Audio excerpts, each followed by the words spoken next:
Hey guys, welcome back to the channel. This is Donnie again, and today I want to introduce you to my new project car.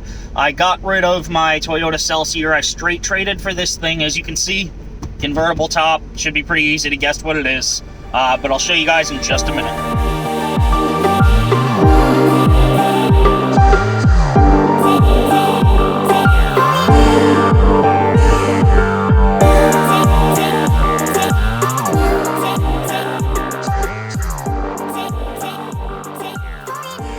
So with drift season coming near, I needed a car that I could daily drive and that I could drift. So I traded the Celsior for just that. As you guys seen in the first clip, it's a convertible. Should be pretty easy to guess what it is with how small it is. But let me introduce you guys to my new-to-me NA Miata. So for a New England Miata, this thing's pretty damn clean. But there are a couple issues that I want to address. Right away, when I brought it home, trans started making a horrible noise. So it needs a trans. I've already sourced a 1.8 trans for it. It's a direct bolt-in swap, very easy. It's identical to a 1.6 trans. So I'm gonna put that in. Obviously, it's on some coilovers, some wheels. It's got a Borla exhaust on it. It's a very clean car inside and out. I'll show you guys inside real quick. Interior's probably 8.5 out of 10. You know, nothing crazy. But there are, like I said, a couple issues that I want to address. So let's go over those now. So other than this thing needing a trans, there are a couple things that it needs. I heard a pulley noise from the engine bay, as well as a whining noise when I was test driving it. So I just want to take a quick look and see what could possibly be making those noises. I want to get this thing 100% set before the drift season.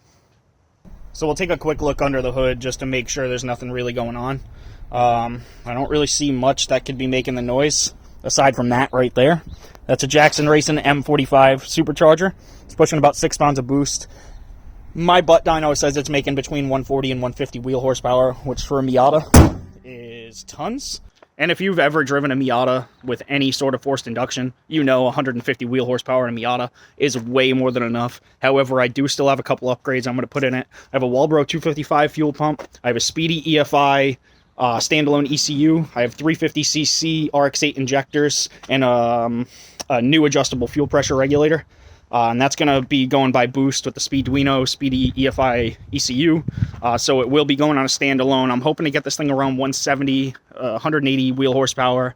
I plan on doing a little front mount and possibly meth injection, just to try and keep the temps down and keep this thing like relatively reliable, you know. It is a daily driver. It's currently on a stock ECU, but the way that this setup is meant to go, it's meant to be bolted directly to a stock car.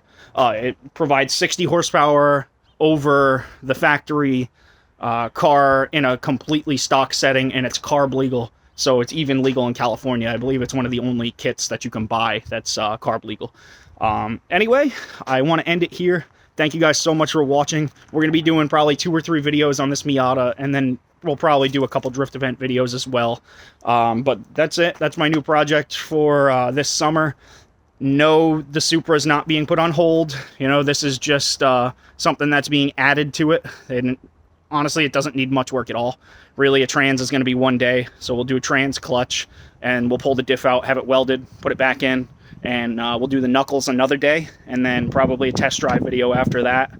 And then we'll hook it up to the standalone, and we'll see what we can make. We'll take it over to Turbo Mike. We'll get her tuned, and we'll pray to God we can make an extra 20 horsepower. So anyway, thank you guys so much for watching. Everybody that's subscribed recently, thank you so much.